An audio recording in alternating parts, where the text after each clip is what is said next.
From the Library of Congress in Washington, D.C.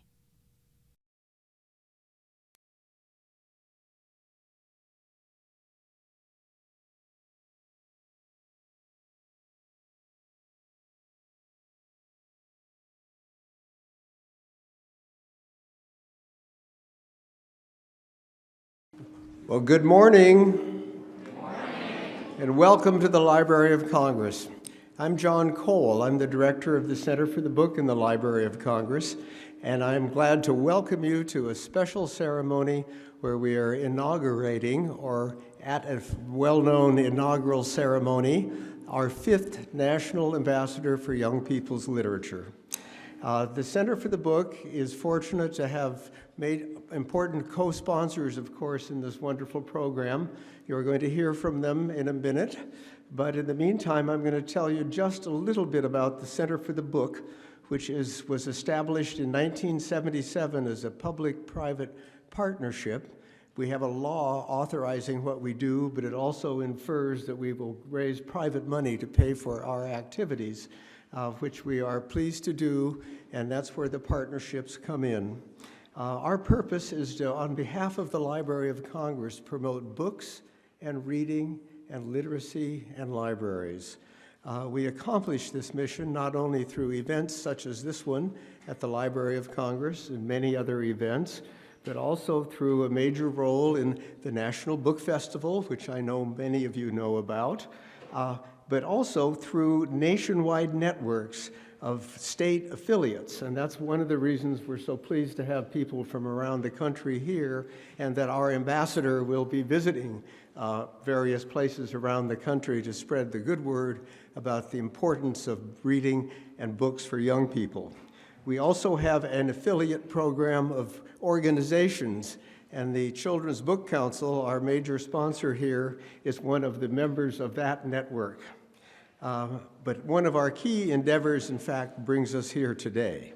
This program was established by the Children's Book Council and the Center for the Book, and the Children's Book Council's foundation, Every Child a Reader, way back in 2008.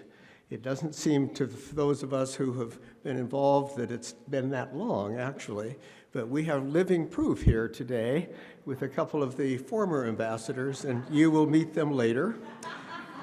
Our program's aim is to raise national awareness of the importance of young people's literature as it relates to literacy, to education, and to something much bigger, the betterment of the lives of our young people. Appointed for a 2-year term, the National Ambassador chooses a personal platform relating to books and reading, which you will also hear about.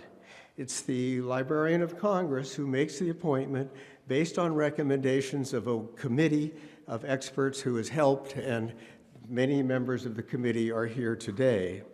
The Center for the Book, in addition to the programs I've mentioned, administers the library's Poetry and Literature Center and its Young Readers Center, which was created in 2009. And at the Young Readers Center, which I hope you will visit today, it's in this building, and you'll be guided there. We not only have books written by our new national ambassador, whomever he or she may be, there's big surprise announcement coming, plus for their parents and their caregivers. Technically, it's down on room G29 on the ground floor of this beautiful Jefferson building. There also is a special display, became available today, in the window leading to the Young Readers Center, where you can learn the identity of our brand new National Ambassador. And inside the Young Readers Center is a display of works not only by the new ambassador, but by all of the previous ambassadors. I want to extend a special welcome today to guests from the Savoy Elementary School. Where in the world can they be? Can I hear from them? Are they someplace nearby? Let's hear another yay. Raise your hands.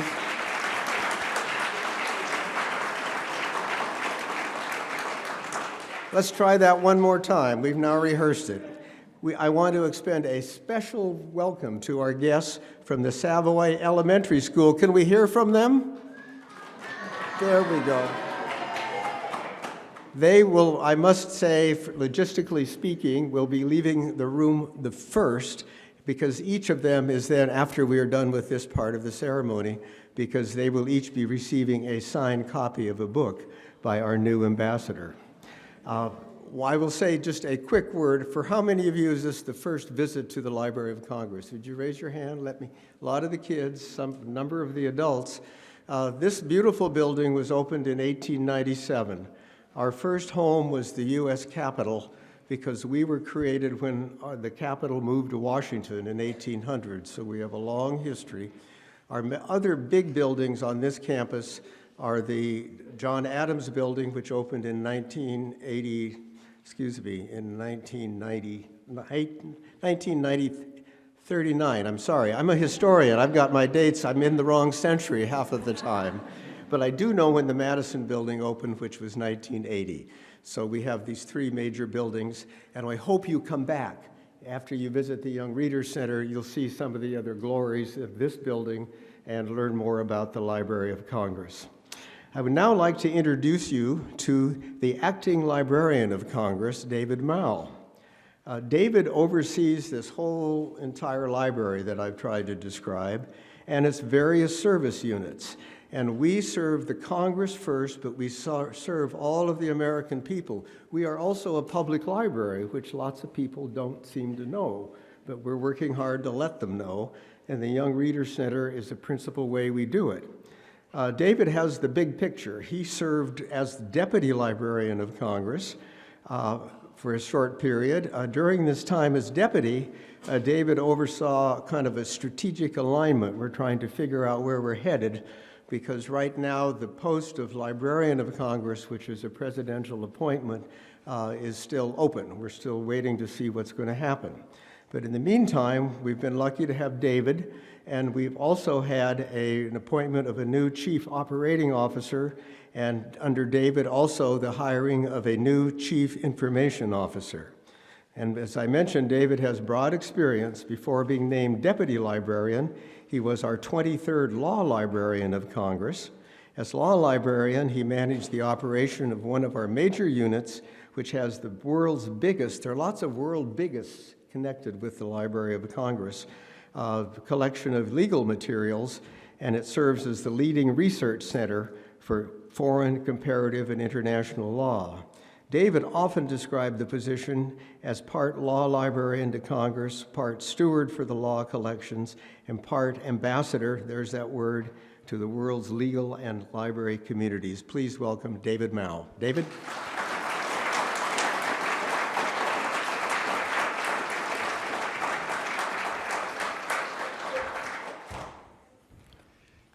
Thank you so much, John, for that very kind introduction. And welcome, everyone, to the Library of Congress. Now, boys and girls, you remember when I came in and you were staying down in the hall, what did I tell you about ignoring what your teachers and your parents always tell you about being inside the building and inside voices? I was hoping that you would really be very generous with your spirit, so let's try again. I think John was trying to get you to show your spirit here. So welcome again to the Library of Congress from the kids and Savoy, come on. No inside voices. All right. Thank you. Again, it's my pleasure to welcome all of you to the Library of Congress for this very, very important event. So we celebrate the National Ambassador for Young People's Literature. And that is a very important role because it is this national ambassador that since 2008, since John has mentioned it, has been going out and traveling the nation and talking to boys and girls, talking to, well, adults too, about the importance of literature, young people's literature, reading, literacy, all of these things that are very, very important. And boys and girls, I hope you take that to heart, and you will soon see why it's so important when we introduce our new ambassador. But before we do that, we're very, very fortunate, as John mentioned, that we have a couple of our previous ambassadors here with us, Kate DiCamillo and John Sheska, who started us off, and both of them did fabulous jobs during their tenures as ambassadors, spreading the word about what we do here at the Library of Congress and just generally the word about literature and books and reading. I want to now officially welcome our new and announce our new ambassador for young people's literature. His name is Luen Yang, and he's going to come up in just a second. I want to just say one thing, though. I think many of you already knew that he was going to be our ambassador, and I had the fortunate privilege of being mistaken for him. So if there's one benefit, nobody knows who I am. Now people think I'm the new ambassador for young people's literature. And John had mentioned that as law librarian, I thought of myself as the ambassador to the world's legal community. Now I can really say that I'm ambassador to all of the world. And so thank you, Jean, for giving me that privilege. So students, are you ready? Okay, now that's better. Thank you very much. We will now introduce Jean, and I invite John for coming up. Is that what I'm supposed to do, John? Am I supposed to invite you up to introduce him? Yes, you may. Okay, all right, we'll do that. And again, thank you for being here, everyone. And we will now hear from John.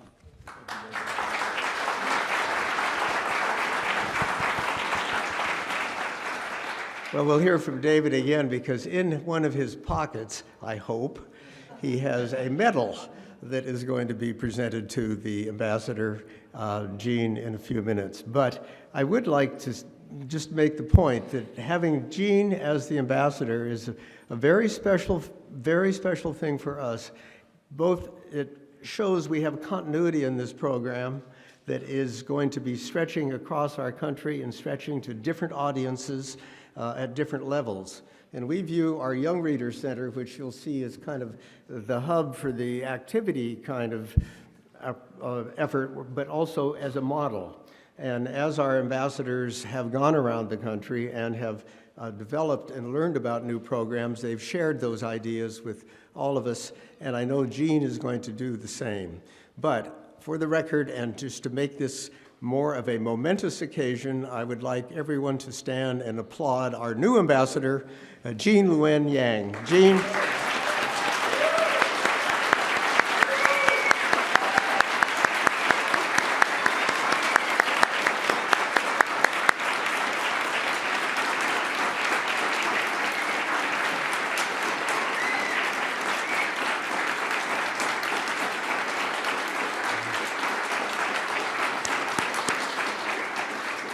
You will hear from Jean in a few minutes. And Kate and John, please stay up. And a word recognition, actually, of John Cheska and Kate DiCamillo, our other ambassadors.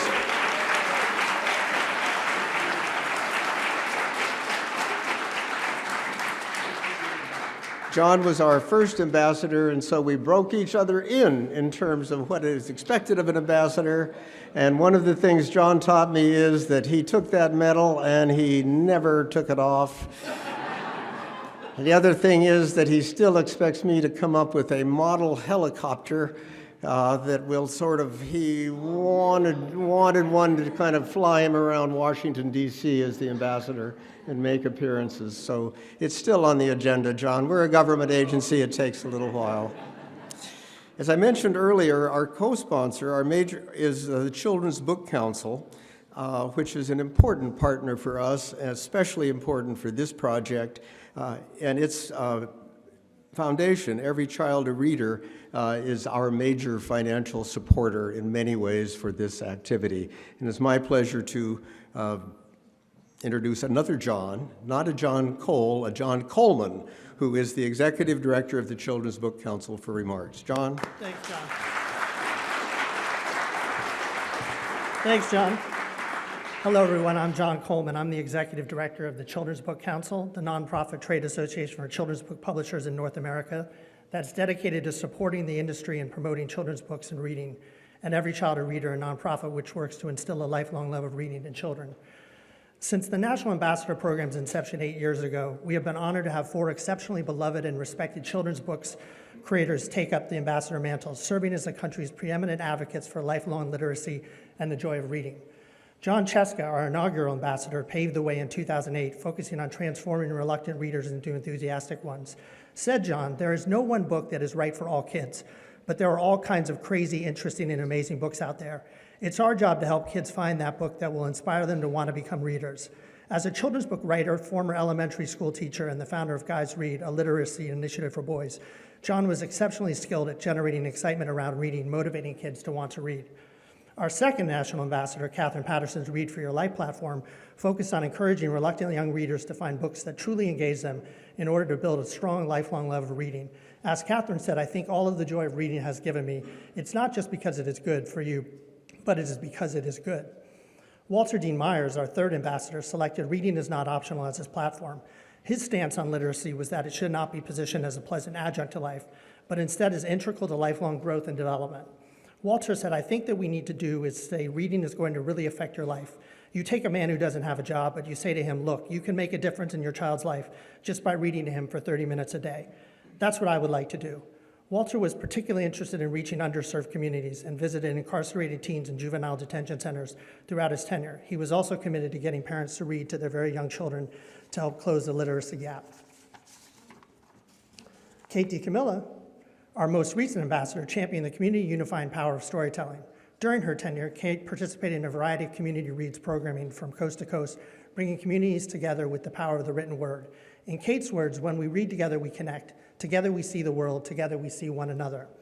Over the last 8 years, the National Ambassador Program has reached millions of young readers and their caregivers in the United States through events at schools, libraries, bookstores, community centers, prisons, museums, and beyond. In August of this year, we convened our selection committee for the 2016-2017 ambassadorship. The committee is composed of the following individuals: Betsy Bird, Collection Development Manager of Evanston Public Library; Shelley M. Diaz, Senior Editor Reviews at School Library Journal; Kate DiCamillo, National Ambassador for Young People's Literature 2014-2015; Jonathan Hunt, Coordinator of Library Media Services at the San Diego County Office of Education; Kimberly L. Jones, Store Manager at Little Shop of Stories, Decatur, Georgia; Deborah Taylor, Coordinator of School and Student Services at Enoch Pratt Free Library; and Lisa Von Dracek, Curator of the Children's Literature Research Collections at the University of Minnesota Libraries. Each of these esteemed advocates for children's books and literacy was asked to bring a short list of their top 5 candidates for consideration based on the following criteria: 1, their contributions to young people's literature; 2, their ability to relate to kids and teens; and 3, their dedication to fostering children's literacy as a whole. Jean Yang's name appeared on every single list. As every committee member well knew, Jane has been an outstanding advocate for inclusion, graphic novels, and reading for years, and we knew it was about time to formalize the vital role he serves for our nation's young people. Jean's platform, Reading Without Walls, will focus on breaking down barriers to reading, championing diversity in all forms, and engaging young readers, non-readers, a message that could not be more timely and impactful. Jean, we are honored and delighted that you have accepted the position as our 5th National Ambassador for Young People's Literature, and could not be more excited to share your message with children and their caregivers across the country for the next 2 years. I would also like to extend our gratitude to this year's National Ambassador Program sponsors: HarperCollins Children's Books, Macmillan Children's Publishing Group, Penguin Young Readers Group, Random House Children's Books, Scholastic, Simon & Schuster Books for Young Readers, and the Lois Lovey Lenski Covey Foundation. Your generosity makes all of this profitable. Thank you.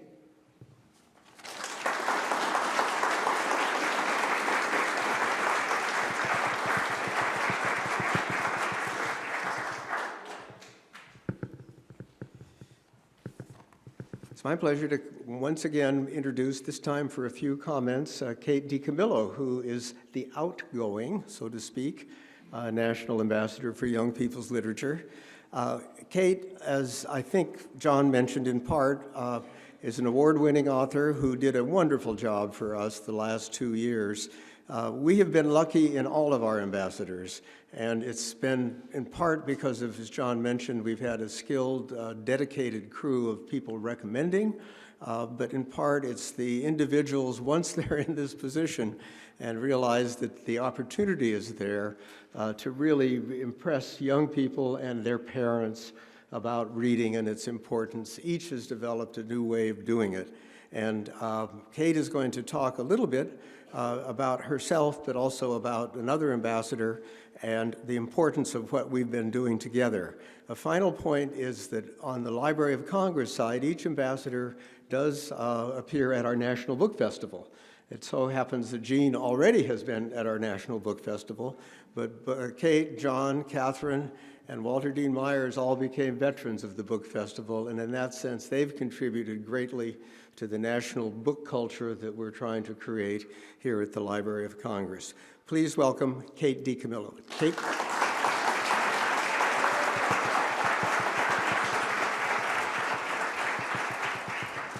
We're going to get to Jean, I promise. So how are y'all doing? Good, okay. Can I just say something when I put my glasses on? That one of the best things that happened to me in the 2 years that I was ambassador was when I was in South Dakota, and I was in an auditorium that had 900 kids in it, and they were fabulous, and one kid raised her hand and asked how old I was. And I said, I'm 50. And she said, but how did that happen? And I think of that every time I put these reading glasses on, and it's like, I don't know. It'll happen to you, too. When Walter Dean Myers was a young man, he read a story by James Baldwin entitled Sonny's Blues. That story, Walter said, gave him a permission that he didn't know he needed, the permission to write about his own landscape, his own map. Walter Dean Myers felt that there was no greater calling than to do for others what Sonny's Blues had done for him. And Walter did exactly that. His words give permission. His books are maps. He held up a light that let us see ourselves and see others. 2 years ago, Walter stood at this podium and passed some of his light to me. I tried my best to carry it high, to honor Walter, to honor Catherine and John, and to honor books and their power to connect us and to help us see each other. And today, I feel very, very lucky to pass this light, Walter's light, onto the incomparable Jean Yang. Thank you for these past 2 years. Thank you for letting me hold the light.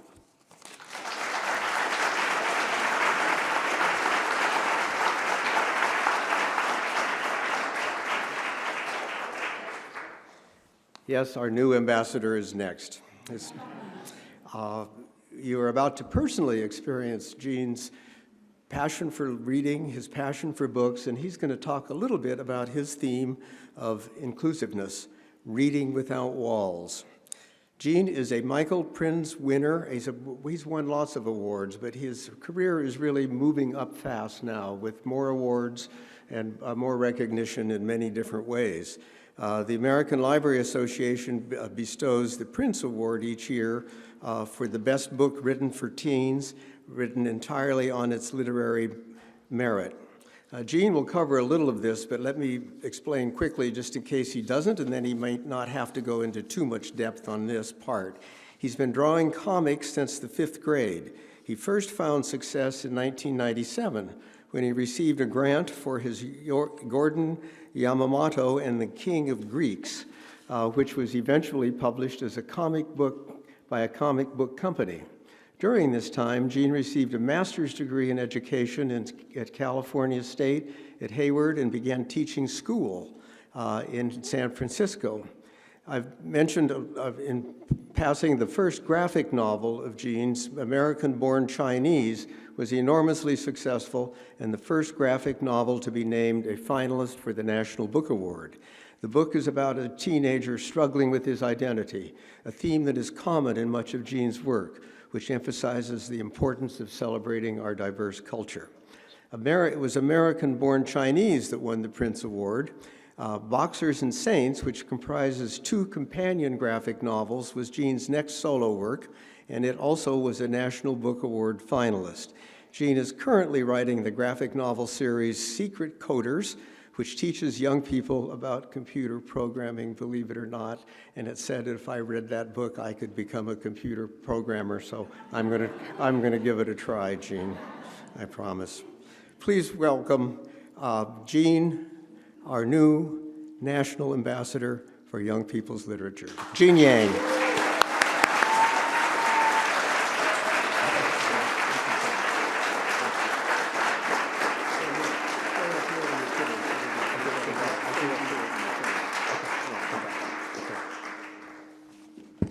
Good morning, everyone. Thank you so much for being here. I seriously cannot tell you how excited, how honored, and how thrilled I am to be here. I'm going to start by thanking a whole bunch of people. There are lots of people to thank, so please bear with me.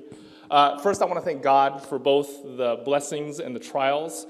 Second only to God, I want to thank the Library of Congress, Every Child a Reader, and the Children's Book Council, not just for this opportunity, but also for caring so deeply about the young people of this nation, for wanting to share the wonders of books and the wonders of reading with every child in America. I want to thank all of my predecessors at this post. I want to thank Kate and Walter and Catherine and John. You guys have truly created a legacy of light, and I feel honored to be a part of that legacy. I'd like to thank all the good people at Macmillan Children's and First Second Books, John Sargent, Jonathan Yagid, Simon Boughton, Angus Killick, Allison Verost, Callista Brill, Gina Gagliano, and especially Mark Siegel. First Second Books, just over 10 years ago, First Second Books was a glimmer in Mark's eye, and now it is a home for me and storytellers like me. That's a really amazing thing. I'd like to thank my agent, Judy Hansen, for her wisdom and her guidance. My lovely wife, Teresa, who is my partner in everything, and also my family for their undying support. And last but not least, I want to thank all of you, especially if you skipped school to be here. Thank you so much. Now, I'm going to start by telling you a little bit something about myself that you may not know. I am a nerd. I know a lot of you are looking at me going, wow, that guy kind of looks like a pro wrestler, but I am not a pro wrestler. I am a nerd. I like the things that nerdy people like. I like superhero comics. I like computers.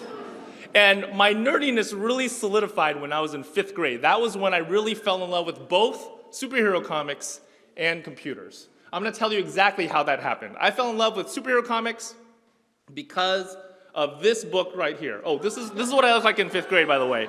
Now, I fell in love with superhero comics because of this book right here. This is Marvel Comics 2-in-1. This is a series that they don't really publish anymore, but this is where Marvel Comics would take two of their characters that didn't normally hang out together and put them together to have some kind of adventure. For this issue, it was The Thing and Rom the Space Knight. I thought these two characters looked amazing. I saw this at my local bookstore. I brought it up to my mom. I said, Mom, I need to own this. Can you please buy it for me? She looked at this cover and she said, no, absolutely not. Those two characters look way too scary and they're going to give you nightmares. And she made me put this back on the spinner rack. To this day, I really have no idea what this story is all about.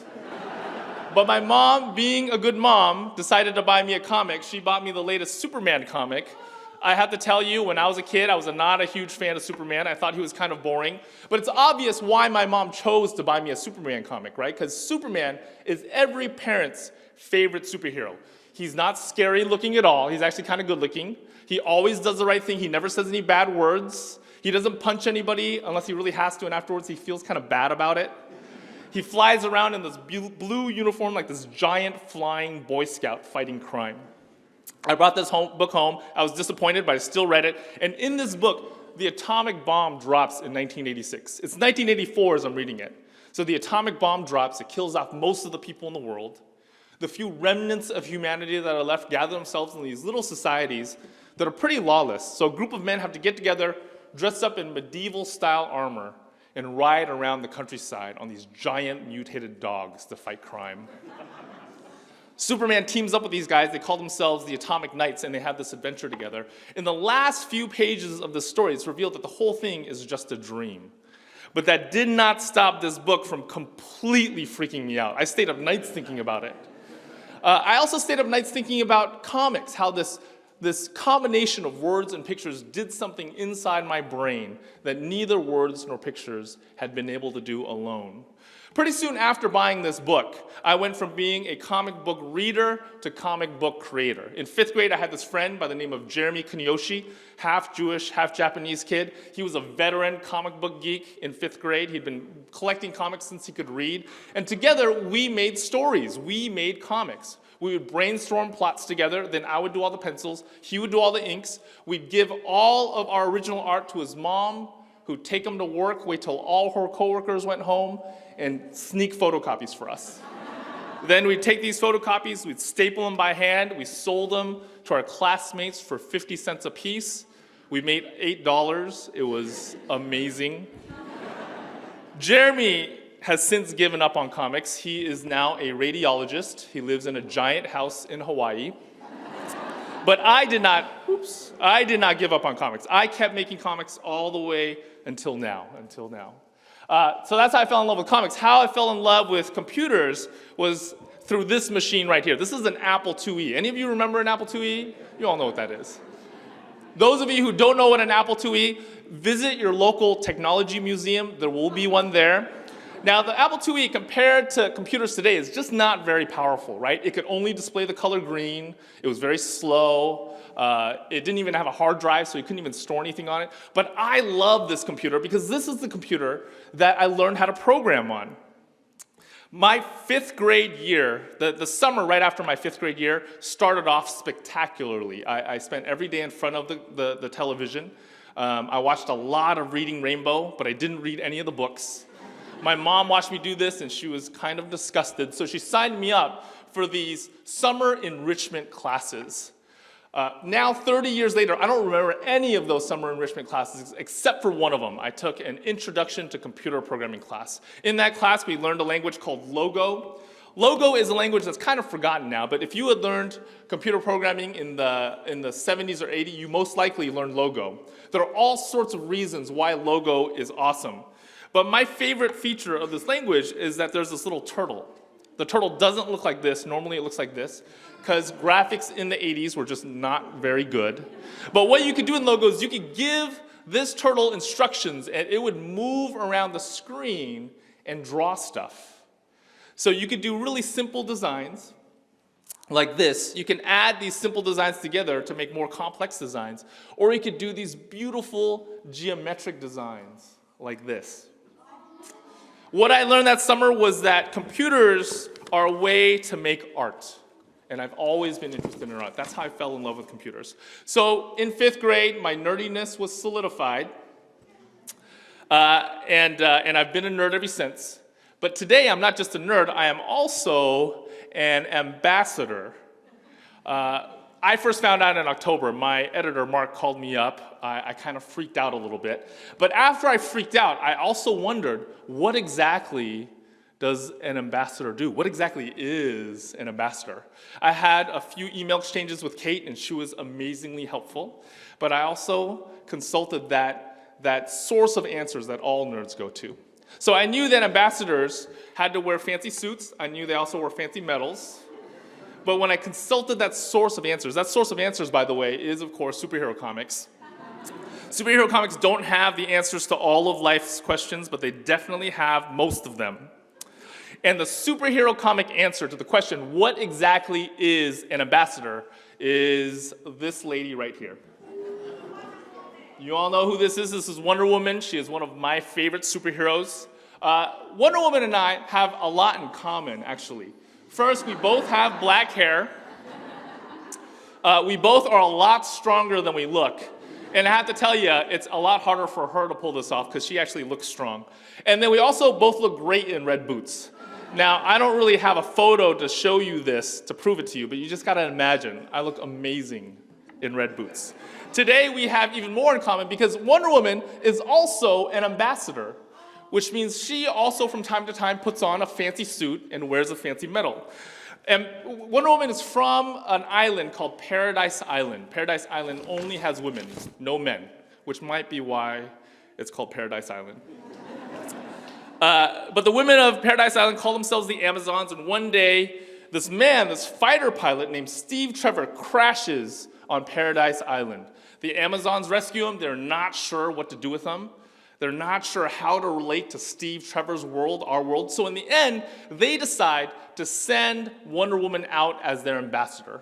Wonder Woman is supposed to promote understanding of Amazon culture to the outside world. As an author, I am from the world of books. And that's kind of like my job too. I'm supposed to promote understanding of the world of books among children and their caretakers. Here's the thing, though. Books are also ambassadors. Books have been ambassadors in my life. Let me explain to you how this happened. So as we get older, one of the things that we do is we figure out who we are. We figure out the different pieces of our identity. So I'll give you myself as an example. I am a Chinese American. I love computers. I love superhero comics. I also love drawing. I've been drawing since I was 2 years old. That's what my mom tells me anyway. I don't really remember. And I love books. So as we get older, we collect all these pieces to who we are, and then eventually we put a wall around these pieces. Walls are not necessarily a bad thing. After all, walls define what a home is.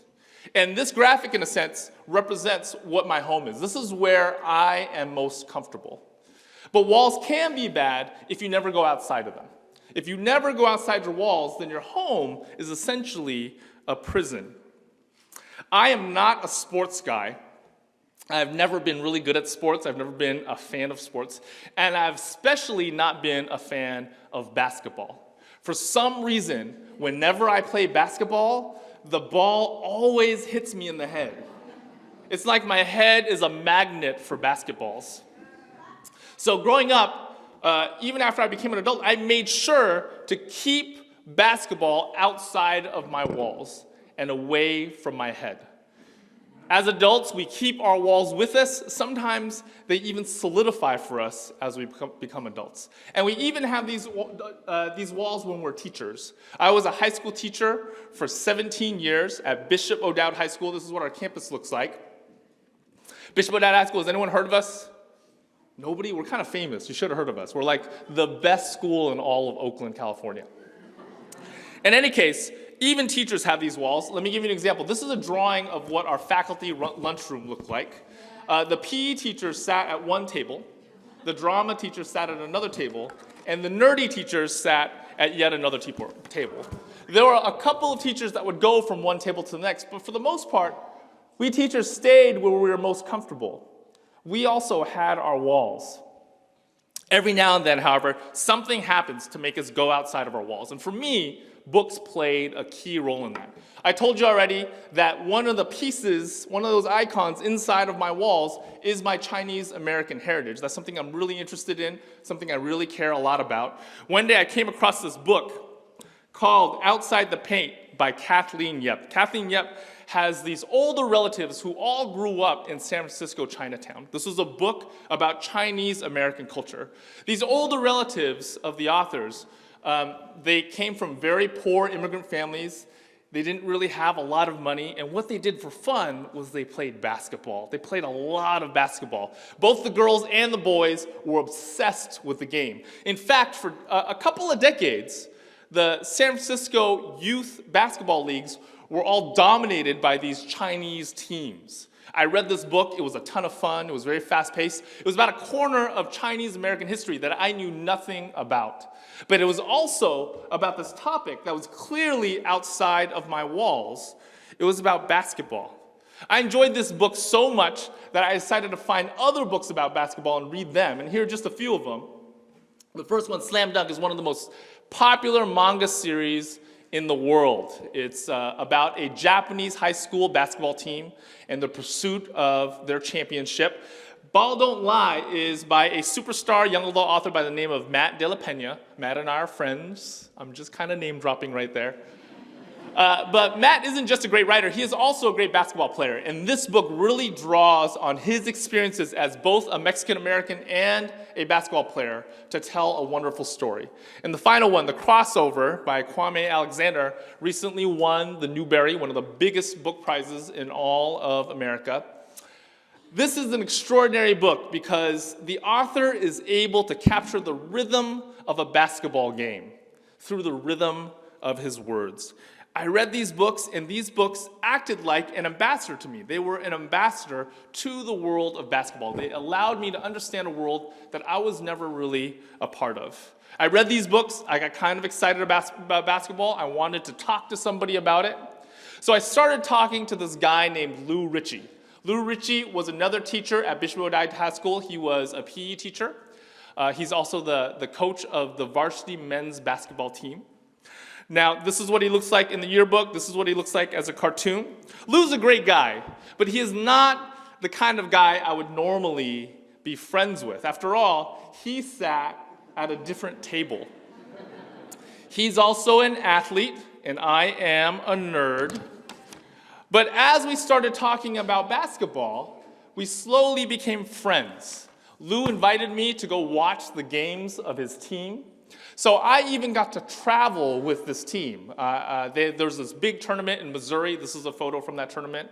And as I traveled to this team, I learned how to watch basketball. I'm definitely no expert. I don't think I have like 70% of the rules memorized. But now I get it. I understand why basketball is important. I understand why people like it.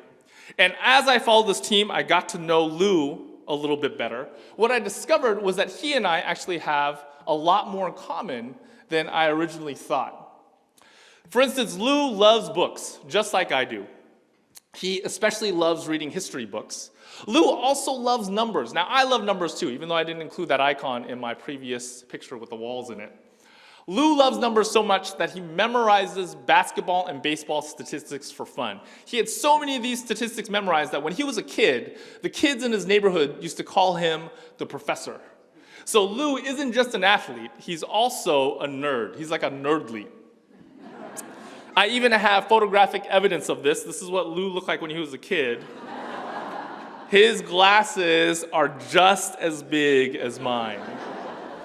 So I followed this team for a season. I got to talk with Lou and the other coaches and the other players. I even got to sit in on their locker room chats. I got to hear their pep talks. I got to look at their strategies. And during this season, what I discovered was an amazing, compelling story. It was their story. It was a story that was so compelling that I felt like I needed to do a book about it. So my next book is actually my first nonfiction book. It'll be a graphic novel about this basketball team. I'm kind of giving away the ending with this picture right here. So don't tell anybody. So books were really ambassadors for me. Books allowed me to understand basketball a little bit better, which led to my friendship with Lou, which in turn led to me following him and his team around for a season, which led to me now doing a book about basketball. Books can be ambassadors for you too. They can be ambassadors in your lives too. I'm going to give you just a few examples of how this can happen. Number one, they can be ambassadors into the lives of people who are different from you, people from different cultural traditions, people from different religions, people from different ways of life. Number two, books can be ambassadors into topics that you might find intimidating. For me, that was basketball. I talk to a lot of folks who find STEM topics intimidating: science, technology, engineering, and math. And there are some amazing, amazing books that can act as your ambassador into those topics. Books can even be ambassadors into other kinds of books. So for instance, maybe you pretty much only read prose books, books with just words in them, and you've never tried a graphic novel before. Or maybe you're the exact opposite. Maybe you only read graphic novels and you never read books with just words in them. Well, there are plenty of books that are hybrid books that marry these two different ways of telling stories together. One of my favorites is actually Ambassador Kate's book, Flora and Ulysses, about a superhero squirrel. It's pretty amazing. But these books can help you transition from one kind of a book to the other. So I'd like to end my talk with a challenge to you. And my challenge is that you read without walls. Go find a book that you normally wouldn't read. This might be a book with someone on the cover that doesn't look like you or doesn't live like you. This might be a book about a topic that you had previously thought intimidating. Or this might be a book in a format that you have never really tried before. Read without walls and see what happens. I guarantee it's going to be something amazing. Thank you very much. It was wonderful to have this chance to talk to you all. Thank you.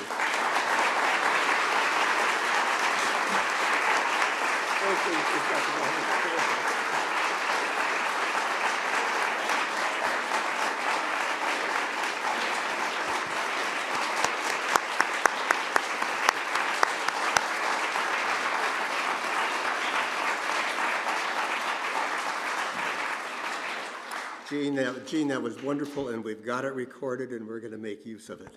That's great. I'd like to invite David to come up to present Gene with his medal, and I'd like to ask John and Kate to stand by for the photo opportunity that will follow right after this presentation here. And then, if we have time, if we move through this quickly, we'll have a time for a question or two from the kids for Gene. But let's move ahead. Thank you. Where do you want us to do this here? Right here, and then maybe we could bring our photographers who want to take a photo here. Well, doesn't matter. Officially. We have lots of I'll do options. this the right way. Thank you so much. There you go. All right.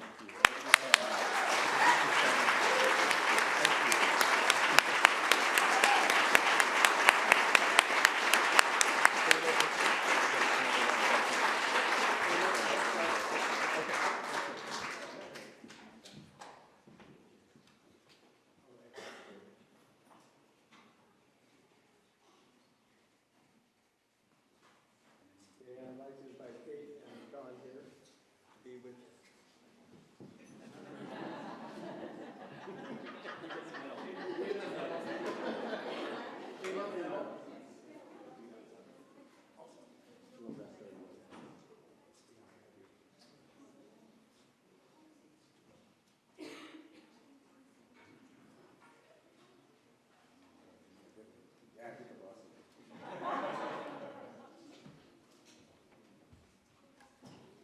Now, John Coleman. John, come on up.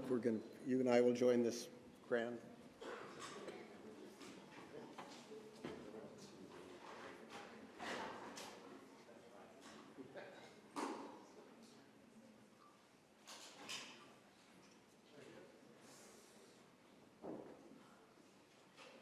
I will add the final short person. I'm stepping in. Why did you look at Kate?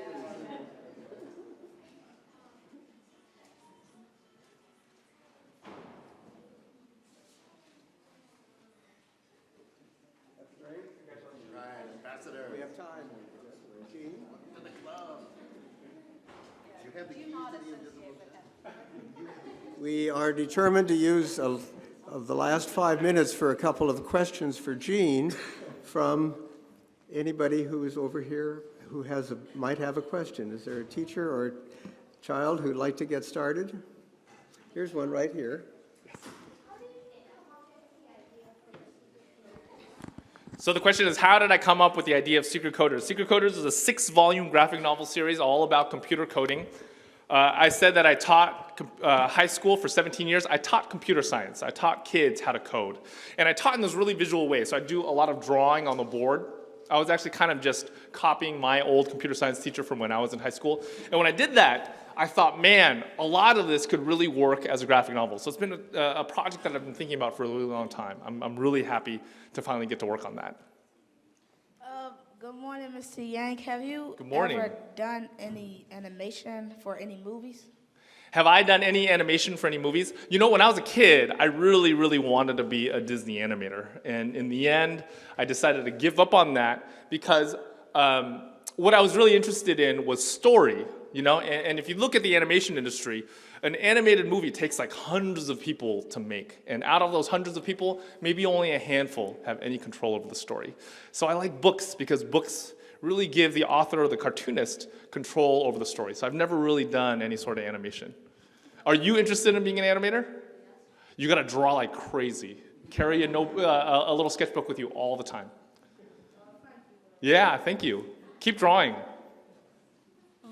Mr. Yang, what age were you when you started writing comic books? Well, I was in 5th grade when I started writing comic books. So I think I was like, I wanna say 10 or 11 when I did that. Are you interested in writing books as well? Not really? Think about it. Think about it. It'll hit you.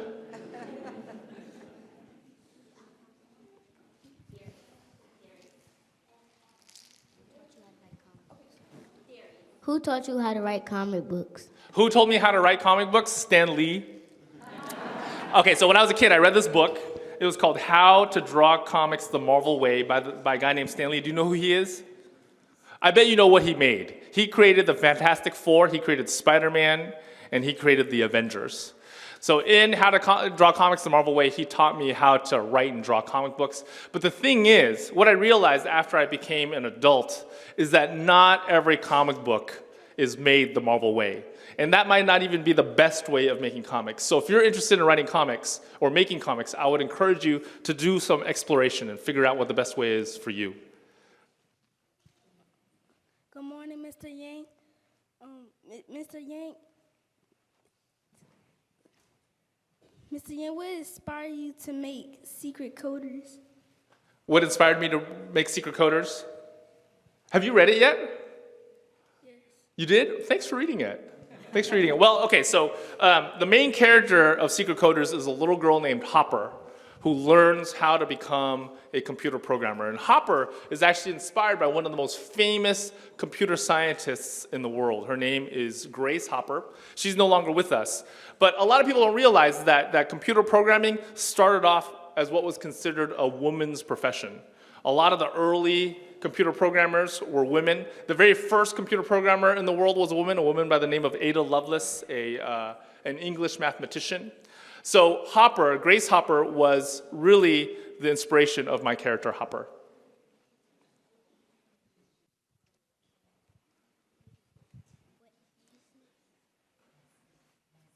Mr. Yang, what was your first book? Which was my first book? The very first book that I did when I was a kid was a superhero book. That's what I did with Jeremy, who I showed you earlier. The first book that I did as an adult was called Gordon Yamamoto and the King of the Geeks. And it was about a young man who gets a spaceship stuck in his nose and becomes friends with the alien that's driving the ship. Thankfully, that is hard to find now, that book.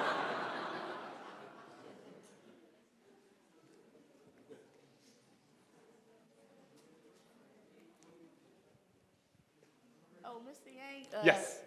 Again, do you do other comic books, like besides Superman, Batman, Justice League comic books? Well, I only work on Superman. Are you a fan of Superman? Who do you like better, Superman or Batman? Well, There's a right answer here. Well,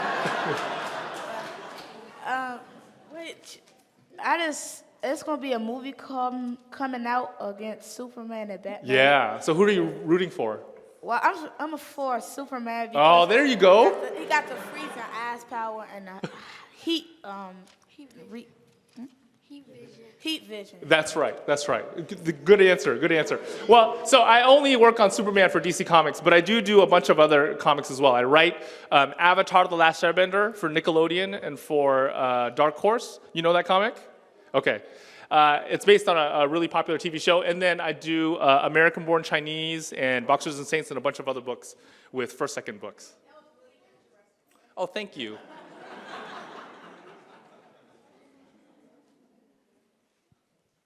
Do you speak Chinese? I do. Do you? Do you speak any other languages? No. Okay, so I have some advice for you. When I was a kid, my parents put me in Chinese school. So every weekend on Saturday, when other kids were watching cartoons, I would have to go to Chinese school. And they told me, you need to pay attention. Otherwise, as an adult, you're going to regret it. I did not pay attention. And as an adult, I regret it. So I would encourage you to go and take a foreign language class and pay attention so you don't regret it as an adult.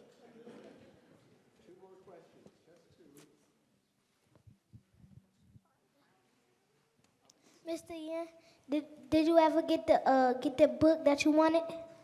Which book? The book that you wanted when you was a kid. Oh, the book the one with the green cover with the thorn thing. You know, I have to tell you, one of my former students saw me do that presentation, and he bought it for me for Christmas. But I haven't read it yet because I feel like if I read it, I'm going to ruin that joke, right? So it's just sitting in my room.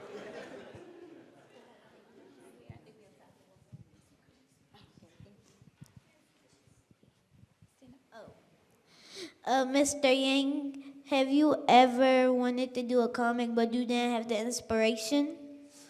Okay, so your question is, have I ever wanted to do a comic, but I haven't had the inspiration? Is that a problem that you have had yourself? No. Do you do any sort of stories or anything? Mm-hmm. Okay, awesome. So are you able to go from beginning to end without stopping? Or do you sometimes run out of steam in the middle?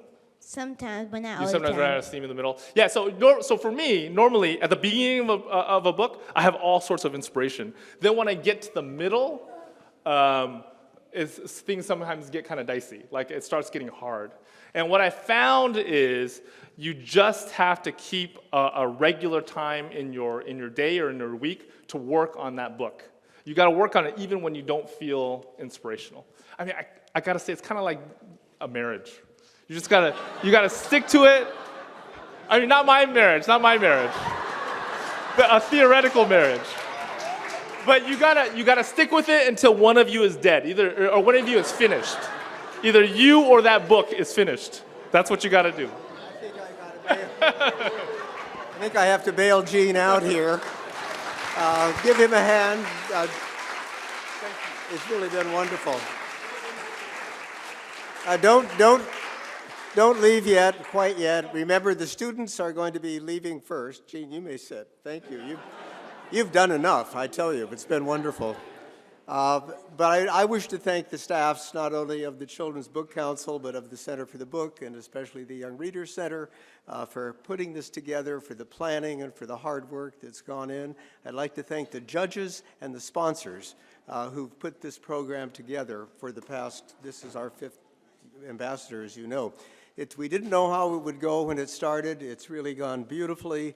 It's meant a program of substance and of style, and it's because of the participation of the people I've just mentioned and the kids who were great today. A final round of applause for Gene, and then let the kids go first.